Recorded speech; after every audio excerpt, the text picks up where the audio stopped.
प्यारे बच्चों, आज हम कक्षा 10वीं गणित के आलेख का एक महत्वपूर्ण प्रश्न हम अध्ययन करेंगे। ये प्रश्न एग्जाम में एक बार पूछा गया था। सबसे पहले हम प्रश्न को पढ़ लें। देखिए, हमारे पास प्रश्न दिया गया है x के विभिन्न मानों के लिए, है ना, एक्स स्क्वायर का मान ज्ञात करके x और एक्स स्क्वायर के मानों के बीच ग्राफ खींचना। प्रश्न पढ़ें, x का मान और एक्स स्क्वायर का मान, यानी हम x का मान कुछ रखेंगे यहाँ पर और एक्स स्क्वायर भी रखेंगे, दोनों के बीच हमें ग्राफ खींचना है, आलेख खींचना है। एक्स का मान क्या रखना है, ये दिया गया है -4 से लेकर +4 तक, है ना।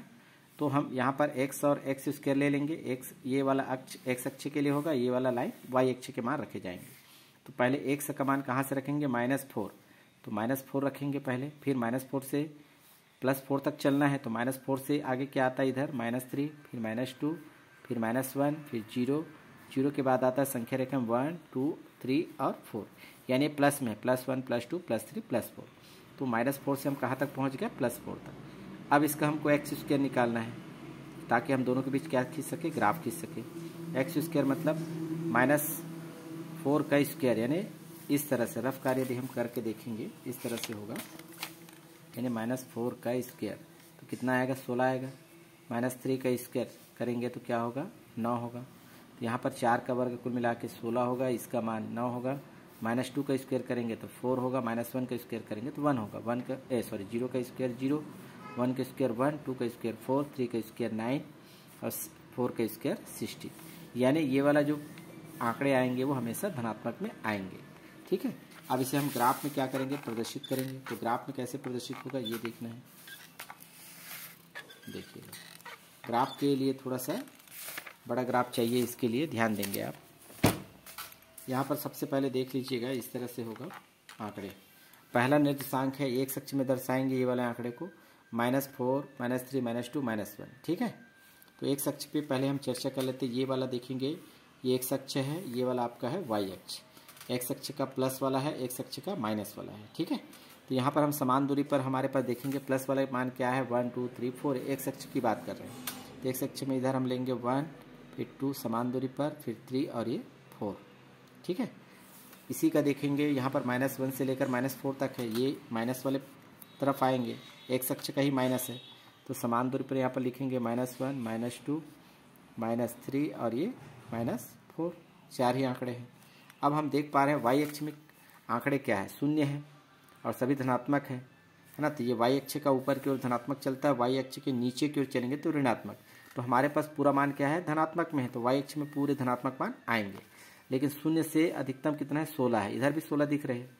तो यहाँ पर आपको क्या करना है, एक एक का अंतर लेके चलना है। तो यहाँ पर देखेंगे पहला आंकड़ा होगा 1, फिर दूसरा 2, फिर तीसरा 3, चौथा यहाँ पर 4, यहाँ पर फिर 5, 6 समान दूरी पर लेंगे, 7, फिर 8, 9, 10, 11, 12, 13, फिर लेंगे 14, ये 15, ये लास्ट आएगा यहाँ तक, ये 16 है आपका, ये 16, ठीक है।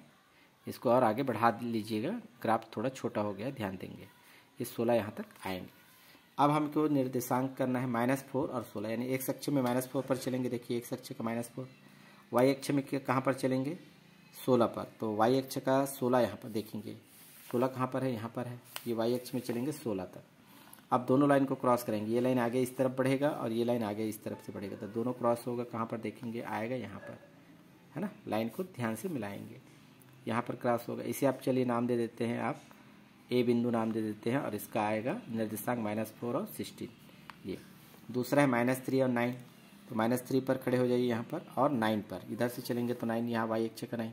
अब दोनों लाइन को आगे क्रॉस कराएंगे, ये ऐसे, तो यहाँ पर क्रॉस होगा, इसे आप बी बिंदु नाम दे दीजिएगा, -3 और 9।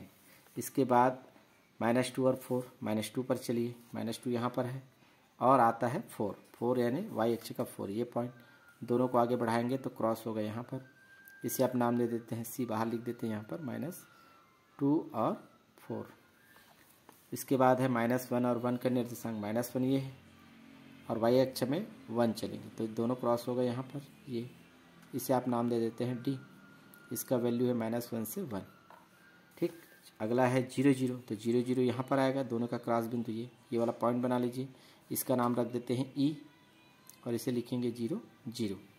इसके बाद देखते हैं आगे हम प्लस पे चलते 1 1, तो प्लस वाला 1 एक्स अक्ष का ये है 1 और वाई अक्ष का 1 क्या है ये, दोनों क्रॉस होगा तो यहाँ पर मिलेगा। इस तरह से इसका नाम ई के बाद आएगा एफ लिख लेते हैं 1 1। इसके बाद है 2 4, तो 2 वाई एक्स अक्ष का 2 और वाई अक्ष का 4, दोनों को क्रॉस कराएंगे तो यहाँ पर मिलेगा। इसे आप एफ के बाद आएगा जी लिख लेते हैं इसको 2 और 4। इसी प्रकार से 3 और 9 जल्दी से देखें, 3 एक्स अक्ष का 9 वाई अक्ष का, दोनों लाइन को क्रॉस कराएंगे तो यहाँ पर मिलेगा, ये देखिएगा।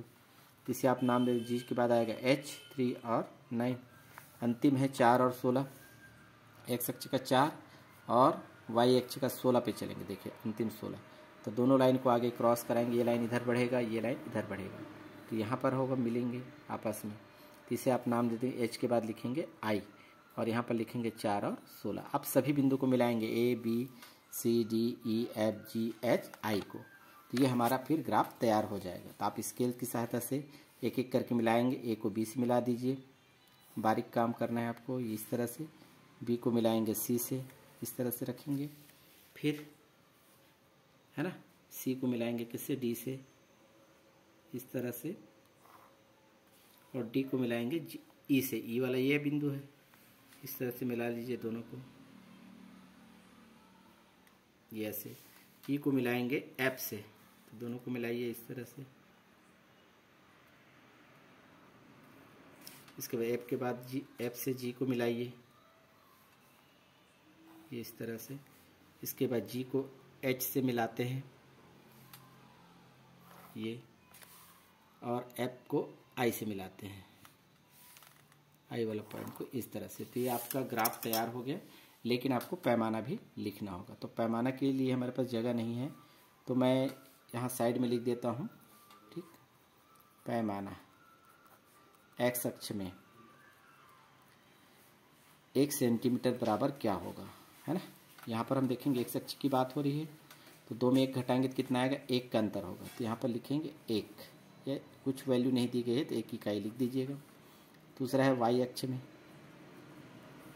है ना, वाई अक्ष में भी लिखेंगे 1 सेंटीमीटर बराबर, ये वाई अक्ष है, आप देख पा रहे हैं 1 2 3 4, एक का ही अंतर आएगा, 2 में 1 घटाएंगे 1 आएगा, या 3 में 2 घटाएंगे तो 1 आएगा, तो 1 आएगा, तो 1 इकाई के बराबर होगा। इस तरह से ये आपका ग्राफ तैयार होता है। बहुत ही महत्वपूर्ण प्रश्न है, एग्ज़ाम में बहुत कम पूछा जाता है, लेकिन इसे भी आप अभ्यास करेंगे।